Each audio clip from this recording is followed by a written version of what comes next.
Good morning friends and welcome back to my channel. কেমন আছো সবাই? শুভপ্রিয়া ক্রিয়েশনের আর একটা নতুন ব্লগে তোমাদের স্বাগত। যে যেখান থেকে ব্লগটা দেখো না কেন, তোমাদের সবসময় ওয়েলকাম আমার এই ছোট্ট ব্লগে। বন্ধুরা, পুরো ব্লগ জুড়ে থাকার অনুরোধ রইল। আই হোপ আজকের ব্লগটা তোমাদের ভালো লাগবে। আর দেখো, সকালবেলা আজকে রান্নাঘর থেকে ভিডিওটা শুরু করলাম। এখন যে সকাল সকাল উঠে ভিডিওটা শুরু করব, কিন্তু ফোন ধরার না একদম লোকের অভাব, জানো তো। তাই জন্য সকাল সকাল ভিডিও শুরু করতে পারছি না। আর তার সঙ্গে আমার যে ফোন রাখার যে স্ট্যান্ডটা, সেটাও হয়ে গেছে খারাপ।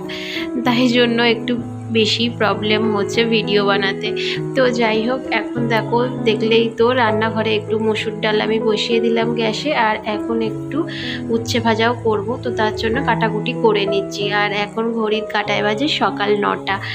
তো সকাল সকাল রান্না সারার কারণ হচ্ছে, কারণ বেলার দিকে এত পরিমাণে গরম হয়ে যায় রান্নাঘর যে রান্না করাই মুশকিল। তাই জন্য সকাল সকাল রান্নাটা বসিয়ে দিচ্ছি। আর আমার রান্নাঘর তো যেহেতু ওপরে, তাই ভীষণ তাড়াতাড়ি গরম হয়ে যায়। ধরো ওই 10টা সাড়ে 10টার মধ্যে এত গরম হয় যে রান্না করাই যায় না। ওইদিকে উচ্ছেটা কাটতে কাটতে দেখলাম এদিকে আমার মসুরের ডালটাও অর্ধেক সিদ্ধ হয়ে গেছে। তো আর 2-3 মিনিট সিদ্ধ হলেই ভালো মতো সিদ্ধ হয়ে যাবে। তো দেখো, এখানটায় না খুব সুন্দর একটা আলো এসছে, জানো তো। আর আমার রান্নাঘরটায় জানলা খুললেই সকাল সকাল এত সুন্দর রোদ্দুর আসে যে বলার মতো নয়।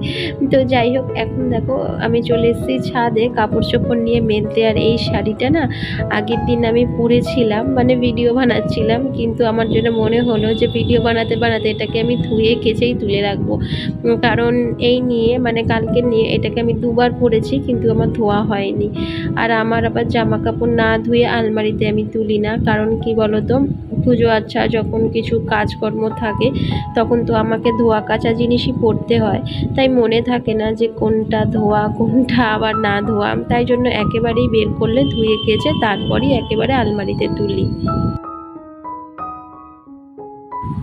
ভিডিওতে ভয়েস তো দিচ্ছি, কিন্তু রাস্তা দিয়ে এত পরিমাণে গাড়ির আওয়াজ আসছে যে বলার মতো নয়। তো প্লিজ তোমরা কিছু মনে করো না, একটু ম্যানেজ করে নিও। যেহেতু আমার রাস্তার ধারে বাড়ি, তাই অনবরত গাড়ি ঘোড়া চলতেই থাকে। আর গাড়ি ঘোড়া তো আমি আটকাতে পারবো না, তাই না? তো সেই জন্যই একটু গাড়ি ঘোড়ার আওয়াজ আসছে। আর এই যে দেখো, তোমাদের সাথে গল্প করতে করতে আমার জামা কাপড়গুলোও মেলা হয়ে গেল। আজকে সেরকম কিছু জামা কাপড় ছিল না, এই আগের দিনকারের পরনে কিছু জামা কাপড় ছিল। সকালবেলাটায় ছাদে আসলে ওয়েদারটা এতটা সুন্দর থাকে যে ছাদ থেকে না যেতে ইচ্ছা করে না। কিন্তু বেলা বেলার সাথে সাথে আবার প্রখর রোদ, তার সঙ্গে গরম। আর আমি না এখন বেলার দিকে আর ছাদেও বেশি যাই না, জানো তো। সেই যে সকাল সকাল স্নান টান সেরে ঠাকুরকে পুজো দিয়ে আসি, তারপরে আবার যাই সন্ধেবেলা, সন্ধে দেওয়ার আগে তখনই একেবারে জামা কাপড় তুলি। তো যাই হোক, এদিকে নিচে এসে দেখলাম আমার ছেলেও ঘুম থেকে উঠে গেছে। তাই জন্য বিছনাটাকেও দেখো টান টান করে গুছিয়ে নিচ্ছি। আর ঘরের মধ্যে দেখবে বিছনা যদি অগোছালো থাকে না, তাহলে পুরো ঘরটাই যেন অগোছালো মনে হয়। কিন্তু সকাল সকাল আমার বাসি ঘর ঝাড় দিয়ে তার সাথে মোছাও কমপ্লিট হয়ে গেছে। সেগুলো আর ভিডিওর মাধ্যমে তোমাদের আজ দেখানো হয়নি। আর প্রতিদিন একই ভিডিও কী বা তোমাদের দেখাবো বলো? আর তোমাদেরও হয়তো একই জিনিস প্রতিদিন দেখতে বোরিং লাগে।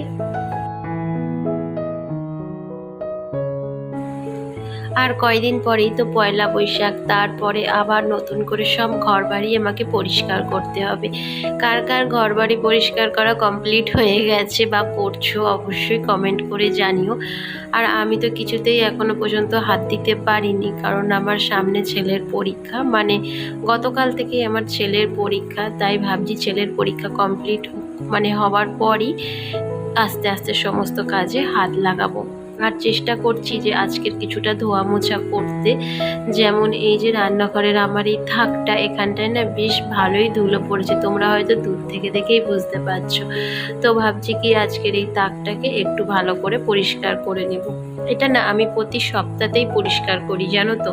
কিন্তু কোথা থেকে যে এত ধুলোবালি পড়ে যায়। আর দেখবে ঘরের মধ্যে, রান্নাঘরে এত পরিমাণে ধুলোবালি আটকে যায়, তেল ছিটে ভাব চলে আসে, যে সপ্তাহে সপ্তাহে পরিষ্কার না করলে সেই জিনিসগুলোতে আর হাতই ধোয়া যায় না। আর যেহেতু আমার রান্নাঘরে কোনো রকম চিমনি লাগানো নেই, তাই অত্যাধিক পরিমাণে ধুলোবালি তেল ছিটে হয়ে যায় জানো তো। আর এখন দেখো এখানটা একটু ভালো করেই ঝেড়ে নিচ্ছি, কারণ ছোট ছোট মাকড়সায় এমন জ্বালা বুনেছে যে দেখতেও বাজে লাগছে। তো জানি না এত মাকড়সা কোথা থেকে হাসে, কারণ আমি 2 দিন পর পরই ঝুল ঝাড়ি জানো তো। তাও যে ছোট ছোট মাকড়সাগুলো এসে পুরো রান্নাঘর একদম নোংরা করে দেয় জ্বালা বুনে।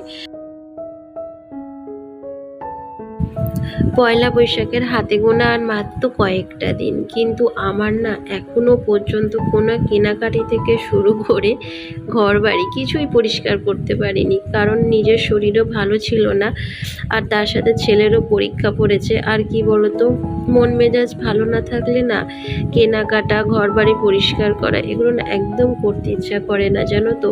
মানে সব কিছুই মনের ওপর ডিপেন্ড করে। তো যাই হোক, এখন দেখো আমি শোকেস থেকে কিছু কাঁচের জিনিসপত্র বার করেছি মাজা ধোয়া করবো বলে। সেই 1 বছর আগে এগুলো পরিষ্কার করে শোকেসের মধ্যে সাজিয়ে রেখেছিলাম, আবারও 1 বছর পর এগুলোকে আমি বের করলাম ধোয়া মাজা করতে।